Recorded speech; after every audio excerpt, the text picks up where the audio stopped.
விஷால் அவர்களை எனக்கு பிடிக்கும். அவருடைய படங்களை நானும் பார்த்துருக்கிறேன்.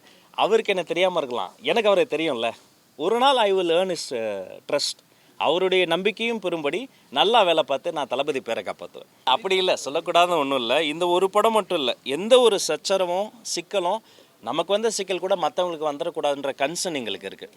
அதனால் பிடிச்சவங்க பிடிக்காதவங்க அந்த கட்சி இந்த கட்சி அந்த பார்ஷியாலிட்டியே கிடையாது. ஏதாவது ஒன்றா கூப்பிட்டு ராஜ் இங்கே வா அப்படின்னு கூப்பிட்டு இது எப்படின்றாங்க அதை போய் செக் பண்ணுங்கள், அதோடைய சாத்தியக்கூறுலாம் பாருங்கள், பாசிபிலிட்டிலாம் பார்த்துட்டு என்ன பண்ணலான்னு சொல்லுங்கன்னு கூப்பிட்டு சாரே கூப்பிட்டு வந்து சொல்லுவார். திரைத்துறை சார்ந்த விஷயங்களை பொறுத்த வரைக்கும் அது டிக்கெட் ப்ரைஸிங்காக இருக்கட்டும் அல்லது மற்ற ஏதாவது ஒரு சங்கடங்கள் ஏதாவது தொழிற்சங்கத்துலேருந்து வந்து ஏதோ கோரிக்கை வச்சாலும் இருக்கட்டும், அவர் வந்து அதை சரி செய்யணும் தான் பார்ப்பார்.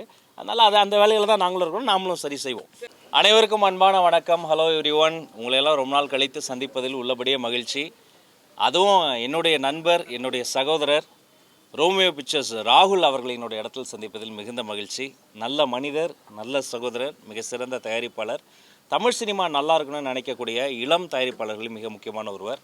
இந்த ரோமியோ பிக்சர்ஸோடைய குடும்பத்திலேருந்து அடுத்த படத்திற்கான ஒரு வெளியீடு இன்றைக்கி வந்து செய்திருக்கிறோம். இயக்குனர் மிஸ்டர் ஹர்ஷவர்தன். டைரக்டர் சாரை பற்றி சொல்லணும்னா நம்ம ஹெச் வினோத் சாரோடு ஒர்க் பண்ணவர். எனக்கு என்ன சந்தோஷம்னா ஜனநாயகனில் ஒர்க் பண்ணவர், துணிவிலும் ஒர்க் பண்ணவர். அப்படி ஜனநாயகத்தையும் துணிவையும் கொண்ட ஒரு இயக்குனருக்கு ஆல் தி பெஸ்ட் பிரதர். சிறந்த ஒரு திரைப்படத்தை இங்கே கொடுக்கறதுக்கு என்னுடைய வாழ்த்துக்கள். அவருடைய ஹோல் டீமுக்கும் இல்லை பங்கெடுத்திருக்கக்கூடிய நடிகர்கள், டெக்னீஷியன்ஸ், ஆர்டிஸ்ட் அத்தனை பேருக்கும் என்னுடைய பெஸ்ட் விஷஸை இந்த நேரத்தில் சொல்லிக்கிறேன். தொடர்ச்சியாக ரோமியோ பிக்சர்ஸ் வந்து முத்திரை பதிக்கக்கூடிய பல்வேறு நல்ல முயற்சிகளை முன்னெடுத்திருக்கிறாங்க. என்னுடைய அருமை நண்பர் சகோதரர் மிஸ்டர் ராகுல் அவர்களுக்கும் அவருடைய டீமுக்கும் இந்த நேரத்தில் என்னுடைய சிறந்த வாழ்த்துக்களை, பெஸ்ட் விஷஸை உங்கள் எல்லார் மூலமாகவும் நான் தெரிவித்துக் கொள்கிறேன். சொல்லுங்கள். சென்சார் வாங்கி தானே ரிலீஸ் ஆகணும். சென்சார் கொடுத்தீங்கன்னா ரிலீஸ் பண்ணிடலாம். அதற்கான வேலைகளும் நடந்துகிட்ருக்கு. ஜனநாயகன் திரைப்படம் மட்டும் இல்லைங்க, எந்த ஒரு திரைப்படத்தையுமே அரசியல் காரணங்களுக்காக எந்த காரணத்துக்களுக்காகவும் அப்படி வந்து நம்ம பண்ண முடியாது. முறைப்படி சட்டப்படி அதற்குரிய அந்த ஒரு சான்றிதழ்லாம் வாங்கி தான் கொண்டு வர முடியும். அதற்கான வேலை நடந்துட்டு. அவர் வந்து நேற்று இன்று நாளைன்னு பிரிச்சுக்கங்க. நேற்று வந்து அவர் வந்து நடிகர் விஜய், இன்று மாண்புமிகு தமிழ்நாடு முதலமைச்சர் விஜய். நாளை வந்து அவருடைய கையில் இல்லையா, அது வந்து காலத்தின் கையில் இருக்கிறது. என்ன தீர்ப்பு தர போகிறாங்க மக்கள், என்ன ஒழித்து வைத்திருக்கு நமக்கு தெரியாது. எங்களை பொறுத்த வரைக்கும் அவர் என்றும் தளபதி. நேற்று இன்று நாளை என்றும் எங்களுடைய பாசத்திற்குரிய தளபதி Vijay.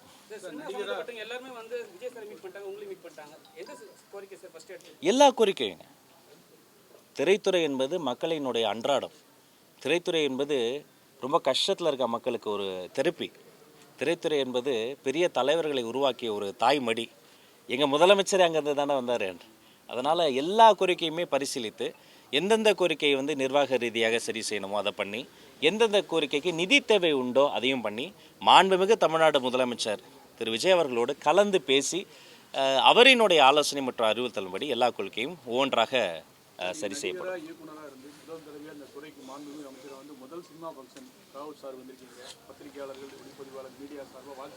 Thank you sir, thank you sir, ரொம்ப நன்றி.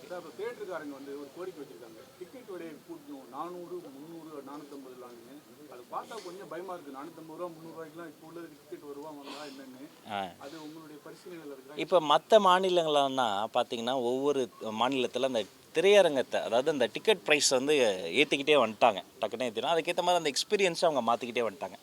தமிழ்நாடை பொறுத்த வரைக்கும் ஒரு விஷயத்தில் ரொம்ப தெளிவாக இருக்கும். மக்களுக்கு அது சுமையாக மாறிடக்கூடாது. அதே சமயம் அந்த பிளேயர், அதாவது அந்த பர்டிகுலர் தேட்டர் ஓனர் ஒரு ஐமேக்ஸ் ஸ்க்ரீனை வச்சுருக்காங்கன்னு வச்சுக்கோங்களேன். அந்த ஐமேக்ஸ் ஸ்க்ரீனை மெயின்டைன் பண்ணுறது சாதாரணமான ஒரு விஷயம் கிடையாது.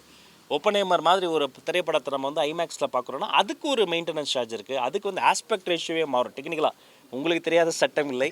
அதனால் அதற்குரிய அந்த மாதிரி ஐமேக்ஸ் தேட்டர்ஸ்க்கெலாம் வந்து கொஞ்சம் டிக்கெட் ரேட்டை ஏற்றலாம்.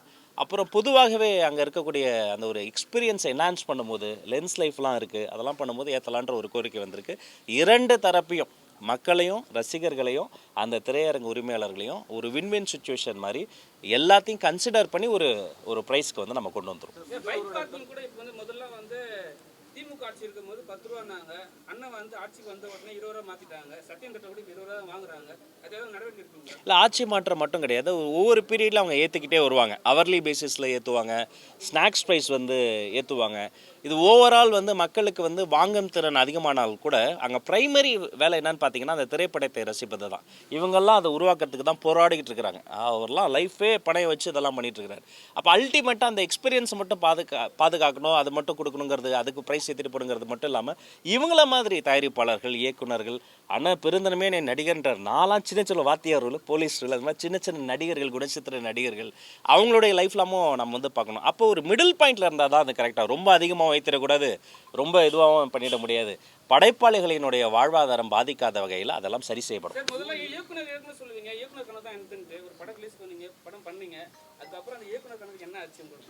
இயக்குனருங்கிறத விட மக்களோடு தொடர்பு கொள்வதற்கான ஒரு கருவியாக தான் அதை நான் பார்த்தேன். இவர மாதிரி நல்ல ப்ரொடியூசர் கிடச்சாரு. அது வந்து இன்னும் கூட நம்ம வந்து நிறைய முயற்சிகள்லாம் என்னென்னமோ லைஃப்பில் செஞ்சுட்டே இருப்போம். அந்த ஆசைப்பட்டதெல்லாம் செய்து பார்ப்பதற்கு என்னை என்கரேஜ் பண்ணக்கூடிய பேரண்ட்ஸ் கிடச்சார். என் அப்பா கிடச்சாங்க, என் அம்மா கிடச்சாங்க.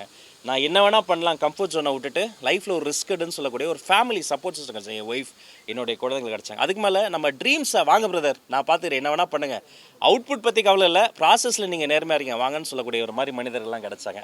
அதெல்லாம் எக்ஸ்ப்ளோர் பண்ணோம். அந்த வழியில் அரசியலுக்கும் நீ வா, நான் பார்த்துக்கிறேன், நீ வந்து நில்லு அப்படின்னு ஒரு அண்ணனை போல் என்னுடைய முதல்வர் கிடைச்சாரு. அதனால் இந்த ஒரு பொறுப்பு, இன்னொரு கூடுதல் பொறுப்பை மக்களோடு தொடர்பு கொள்ளும் ஒரு கருவியாக தான் நான் பார்க்குறேன். முதல்வருடைய பிறந்தநாள் வந்து ஜூன் 22 19ஆம் தேதி பிறந்தநாள் பரிசா வருது. தொண்டர்கள், ரசிகர்கள்லாம் ரொம்ப எதிர்பார்ப்பாங்க. வருது, அந்த நம்பிக்கை நிறைவேறுமா? நீங்க வந்து அவருடைய ரசிகராக, தொண்டராக, நிர்வாகியா, அமைச்சராக என்னன்னு சொல்லுங்க. எங்கள் முதல்வருங்க எக்மோர் ஹாஸ்பிட்டல் என் தொகுதி, நான் பிறந்த அதே ஹாஸ்பிட்டலில் அப்போ அசிஸ்டன்ட் டைரக்டர் அப்பா வந்து ரொம்ப கஷ்டப்பட்டு பிறந்து ஒரு சாதாரண ஒரு குடும்பத்தில் பிறந்து பின்பு அவருடைய ஒவ்வொரு பர்த்டேக்கும் பார்த்தா ஒரு பெரிய பார்ட்டி த்ரோ பண்ணுறதோ ஃபங்க்ஷன் அப்படிலாம் கிடையாது. அதே போல் அரசாங்க ஹாஸ்பிட்டலில் ஜிஹெச்சில் பிறக்கிற அந்த குழந்தைகளுக்கெல்லாம் தங்க மோதிரம் இலவசமாக போடுவார். அவர் போட்டுறாரு. அதை பார்த்து அண்ணனுடைய தம்பிகள் நாங்களும் போடுறோம். பல வருஷமாக இதான் எங்களுடைய பர்த்டே செலிப்ரேஷன். பிறந்த குழந்தைக்கு தங்க மோதிரம், வளரும் குழந்தைக்கு ரொட்டிப்பால் முட்டை திட்டம். போய் அந்த குழந்தைகள் இப்போ கூட போனவார் நான் கொடுத்துட்டு வந்தேன் எக்மோரில். ஒரு ரொட்டி வாங்கிக்கணும், இவர் ரொட்டி வாங்கிக்குவார், இவர் முட்டை வாங்கி இது பண்ணிப்பார், இவர் பால் ஃப்ளாஸ்கில் எடுத்துகிட்டு போய் கொடுப்போம். படிக்கும் குழந்தைக்கு படிப்பகம், ஏன்னா வீட்டில் சண்டை போடுவாங்க, சில இடங்களில் படிக்கிற அட்மாஸ்பியர் இருக்குது, படிப்பகம். படிப்பில் ஜெயிச்சா தளபதி கல்வி விருதுகள் 12.5 மணி நேரம்னா என் லைஃப்லேயே நான் பார்த்ததில் அந்த குழந்தைகள் கிஃப்ட் கொடுக்க நின்றுட்டே இருப்பார். இன்னைக்கு காலைல குழந்தைங்களுக்கு நான் கொடுத்தேன், எனக்கு வந்து அப்படி முட்டி போட்டுனதுக்கு ஒரு 15 நிமிஷம் எதுக்கு வலிச்சதானா 12.5 மணி நேரம் அவர் நிற்பார். பிறந்த குழந்தைக்கு தங்க மோதிரம், வளரும் குழந்தைக்கு ரொட்டிப்பால் முட்டை திட்டம், குழந்தைகள் படிக்க படிப்பகம், படிப்பில் ஜெயிச்சா தளபதி கல்வி விருதுகள். வாழ்க்கையில் அவங்க வெளில போகும்போது கஷ்டப்பட்டு நம்மளாம நிறைய சுத்தவங்கள ரிப்போர்ட்டர்ஸ்லாம், அவங்களுக்காக விஜய் விலைகளா விருந்தகம், இதெல்லாம் மிகப்பெரிய சமூக கொண்டாட்டம். திரைப்படம் என்பது ஒட்டுமொத்தமாக இந்த சமூக கொண்டாட்டத்தில் ஈடுபட்டிருக்கிற எல்லாருக்குமான ஒரு பண்டிகை. அவருடைய படம் வெளிவரும் ஒரு பண்டிகை. அந்த பண்டிகையும் வரும்னு நானும் நம்புறேன். அண்ணன் உங்ககிட்ட சொன்னாங்களா, இதை பற்றி ஏதாவது அண்ணன் பேசியிருக்காங்களா? இல்லை இப்போ எல்லாமே ஆர்வமாக இருக்காரு, ஜூன் 22 அவங்களோட பிறந்த நாளைக்கு வரும்னு சொல்லியிருக்காங்க. உங்ககிட்ட ஏதாவது சொல்லியிருக்காங்களா? இது முதலமைச்சர் அமைச்சர்கிட்ட சொன்னதெல்லாம் நான் எப்படி உங்ககிட்ட சொல்ல, அதெல்லாம் வந்து அப்படி இல்லை, சொல்லக்கூடாதுன்னு ஒன்றும் இல்லை. இந்த ஒரு படம் மட்டும் இல்லை, எந்த ஒரு சச்சரவும் சிக்கலும் நமக்கு வந்த சிக்கல் கூட மற்றவங்களுக்கு வந்துடக்கூடாதுன்ற கன்சர்ன் எங்களுக்கு இருக்குது. அதனால் பிடிச்சவங்க பிடிக்காதவங்க, அந்த கட்சி இந்த கட்சி, அந்த பார்ஷியாலிட்டியே கிடையாது. ஏதாவது ஒன்றா கூப்பிட்டு ராஜ் இங்கே வா அப்படின்னு கூப்பிட்டு இது எப்படின்றாங்க, அதை போய் செக் பண்ணுங்கள், அதோடைய சாத்தியக்கூறுலாம் பாருங்கள், பாசிபிலிட்டிலாம் பார்த்துட்டு என்ன பண்ணலான்னு சொல்லுங்கன்னு கூப்பிட்டு சாரே கூப்பிட்டு வந்து சொல்லுவார். திரைத்துறை சார்ந்த விஷயங்களை பொறுத்த வரைக்கும் அது டிக்கெட் ப்ரைஸிங்காக இருக்கட்டும், அல்லது மற்ற ஏதாவது ஒரு சங்கடங்கள், ஏதாவது தொழிற்சங்கத்துலேருந்து வந்து ஏதோ கோரிக்கை வச்சலாக இருக்கட்டும், அவர் வந்து அதை சரி செய்யணும் தான் பார்ப்பார். அதனால் அது அந்த வேலையில் தான் நாங்களும் இருக்கணும், நாமளும் சரி செய்வோம். சினிமா தாண்டி இன்னைக்கு பள்ளி எப்போ சார் திறக்க போகிறாங்க? அப்புறம் வந்து எல்லாம் லேப்டாப்காக எதிர்பார்த்துன்னு இருக்காங்க. இந்த வருடம் நடக்குமா? அது ஜூன் 1 தான் திறக்கணும். ஜூன் 1 திறக்கணும் முடிவு பண்ணிட்டோம். அப்புறம் போகிற இடத்துலலாம் எல்லோரும் வந்து குறிப்பாக குழந்தைங்கள்லாம் எனக்கு சோஷியல் மீடியாலாம் மெசேஜ் பண்ணுறாங்க, அங்கிள் கொஞ்சம் தள்ளி தரங்க, வெயிலாக இருக்குனாங்க. அப்புறம் மாண்புமிகு தமிழக முதலமைச்சரை போய் நான் பார்க்க போயிருந்தேன். பார்க்க போயிட்டு உட்காந்து பேசிகிட்டு இருக்கும்போது பல விஷயங்கள் பேசும்போது அப்படியே உட்காந்துருந்தேன். என்னப்பா அப்படின்னாரு. இல்லை இது மாதிரி பசங்களாம் கொஞ்சம் ஸ்கூலில் தள்ளி திறக்கலாமான்னு கேட்குறாங்க அப்படின்னேன். யார் கேட்குறதுனாரு. இல்லை என் பையனே கேட்குறான், வெயிலும் அதிகமாக இருக்குது, ஐஎம்டிலையும் செக் பண்ணேன், ரொம்ப எக்ஸ்ட்ரீமாக இல்லைனாலும் கொஞ்சம் இருக்குன்றாங்க, அப்புறம் அந்த டீஹைட்ரேஷன் ஆகும் அதெல்லாம் இருக்குன்னு சொல்லும் போது, சரிப்பா ஒரு 3 நாள் தானே, பசங்க வந்து அந்த 3 நாள் படிப்பை சேர்த்து அவங்க படிச்சிருவாங்க, பெற்றோருக்கும் குழந்தைகளுக்கும் பாதுகாப்பு ரொம்ப முக்கியம் அப்படின்னு அந்த ஜூன் 4ஆம் தேதிக்கு தள்ளி வச்சதே மாண்புமிகு முதல்வர் அண்ணன் விஜய் தான். அவருக்கு இந்த நேரத்தில் நான் தேங்க் பண்ணிக்கிறேன். அந்த குழந்தைகள் தான் எங்களுடைய சைல்ட் சென்ட்ரிக் அப்ரோச் தான். அதனால் ஜூன் 4 தான் எல்லா ஸ்டாண்டர்டுக்கும், ஜூன் 4 தான். அந்த ஜூன் 4 அந்த குழந்தைங்களை வர்றதுக்குள்ளார டெக்ஸ்ட் புக் போயிடும், கிரையான் பென்சிலில் தொடங்கி கிளாஸ் ரூம் வரைக்கும் அந்த சேஃப்டி ப்ரோட்டோக்கால்லாம் ஃபாலோ பண்ணப்பட்டுரும். ஆசிரியர்களும் பள்ளி கல்வித்துறையும் அமைச்சர் நானும் தயாராக இருக்கிறேன். எல்லா குழந்தைங்களும் சந்தோஷமாக வருவாங்க. லேப்டாப் மட்டும் இல்லை, சைக்கிளில் தொடங்கி ப்ரொக்ரூட்மெண்ட்டில் தொடங்கி, அதாவது ஒரு சைக்கிள் ஒரு இடத்துல வாங்குறோன்னா அதுக்கு ஒரு ப்ரைஸ் ஃபிக்ஸ் பண்ணுவாங்க. சில ப்ரைவேட் என்டிட்டிஸ் என்ன பண்ணுவாங்க, அதில் சில விஷயங்கள்லாம் இருக்குது, அந்த ப்ரைஸ் டிஃப்ரென்ஸ்லாம் இருக்கும். வெளியில் கிடைக்கிற ப்ரைஸை விட கம்மியாக வரணும், மார்க்கெட் ப்ரைஸை விட அதிகமாக வந்துடக்கூடாது. அப்போ அந்த ப்ரொக்ரூட்மெண்ட்டில் ஆரம்பித்து டிஸ்ட்ரிபியூஷன் வரைக்கும் அதில் ஒரு ப்ரோட்டோக்கால் இருக்குது. அந்த ப்ரோட்டோக்காலை ரீவேல்யூவேட் பண்ணி எல்லா திட்டங்களும் தொடரும். அது முறைப்படி செய்வோம், அவ்வளோ லீக்கேஜ் இல்லாமல் செய்வோம். கிராமப்புறங்களை வந்து ஒரு கட்சியில பதவி கொடுக்கணும்னா அந்த கட்சியோட தலைவர் தான் முடிவு பண்ணுவாங்க யாருக்கு பதவி கொடுக்கணும், யாருக்கு மினிஸ்ட்ரி கொடுக்கணும்னா முதல்வர் முடிவு பண்ணுவாங்க. உங்களுக்கு வந்து பெருவாரியான இடத்துல ஆதரவு வந்தது. ஒரு சிலர் உங்களுக்கு மினிஸ்ட்ரி பொறுப்பு கொடுத்ததை விமர்சனம் பண்ணாங்களா, அதை எப்படி ஏற்றுக்கிட்டீங்க? அதுவும் திரைத்துறையிலேருந்தே வந்தது உங்களுக்கு. இல்லை, அவங்களுக்கும் சேர்த்து நாங்கள் வேலை பார்ப்பாங்க. நான் வந்து நீங்கள் புரியுது நீங்கள் கேட்குறது. நண்பர் விஷால் அவர்களை எனக்கு பிடிக்கும். அவருடைய படங்களை நானும் பார்த்துருக்குறேன். அவருக்கு என்ன தெரியாமல் இருக்கலாம், எனக்கு அவரை தெரியும்ல. ஒரு நாள் I will earn is trust. அவருடைய நம்பிக்கையும் பெறும்படி நல்லா வேலை பார்த்து நான் தளபதி பேரை காப்பாற்றுவேன். நிறைய வந்திருக்குங்க கோரிக்கைகள். அது மாதிரி இந்த குறிப்பாக அந்த குறைந்த பட்ஜெட்டில் வெளியிடப்படக்கூடிய அந்த படங்கள் இருக்குது பாருங்கள், அதுக்கு வந்து கடந்த பல ஆண்டுகளாகவே அந்த சப்சிடி கூட சரியாக போய் சேரலை. அந்த கமிட்டியெல்லாம் நம்ம வந்து ப்ராப்பராக இது வரைக்கும் எதெல்லாம் பெண்டிங் இருக்கோ அதெல்லாம் சரி செய்து ஒரு ப்ராப்பரான ஒரு அறிவிப்பு வந்து வெகு விரைவில் வந்து நம்ம வந்து வெளியிடுவோம். சிறிய படங்களுக்கு வந்து கம்மியான ரேட் கேட்குறாங்க டிக்கெட் விலை. அது ஆக்சுவலி இந்த சின்ன பட்ஜெட் படம்னு சொல்கிறோம்ல, அது வந்து இண்டஸ்ட்ரிக்கு வேணால் சின்ன பட்ஜெட்டாக இருக்கலாம், ப்ரொடியூசருக்கு வந்து அதுவும் பெரிய பட்ஜெட் தான். அந்த மாதிரி படங்கள் தான் ஆக்சிஜன். தமிழ் சினிமாவுடைய ஆக்சிஜனே அது மாதிரி படங்கள் தான். ஒரு சின்ன பட்ஜெட் படமாக வந்ததுனால இன்றைக்கி பிரதீப் ரங்கநாதன் ஒரு பெரிய கலைஞர் நம்ம கிடச்சிருக்கிறாரு. ஒரு 2-3 படங்கள் தான் ஓடுது, மற்ற படங்கள்லாம் ஓடாமல் நிற்குது. ஏன்னா வந்து 130 ரூபா 200 ரூபாய் டிக்கெட் ஆகிடுறதுனால யாரும் உள்ளே போக மாட்டாங்க. அதுக்காக கேட்குறேன். இல்லை, அதான் இப்போ சின்ன பட்ஜெட் படங்கள் வந்து இப்போ முன்னாடிலாம் 10 ரூபா டிக்கெட்னு ஒன்று இருந்தது. ஃபர்ஸ்ட் ஷோவில் உட்காந்து பெரிய மல்டிப்ளெக்ஸ்லேயே பார்க்கலாம். இப்போ அதையும்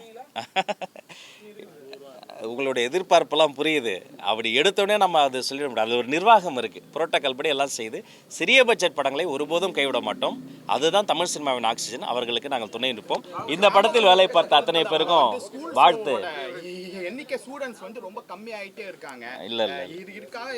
இல்லைப்பா, நான் திரும்ப சொல்கிறேன், ப்ரைவேட் ஸ்கூல்ஸும் கவர்மெண்ட் ஸ்கூல்ஸும் ஒரு பொது புத்தியில் ஒரு வேற்றுமை இருக்குது. நெக் டு நெக் தான் இருக்குது. என்ரோல்மெண்ட் ரேஷியோவாக இருக்கட்டும், உள்ள படிக்கலாம் இருக்கட்டும். இப்போ கூட நான் ஒரு 4 லட்சம் பசங்க என்ரோல்மெண்ட் டார்கெட் கொடுத்துருக்கேன். அதில் வேலை செய்கிறோம். இந்த படத்தில் வேலை பார்த்த அத்தனை பேருக்கும் வாழ்த்துக்கள். நண்பர் ராகுலுக்கு என்னுடைய best wishes. Thank you so much. Thank you sir.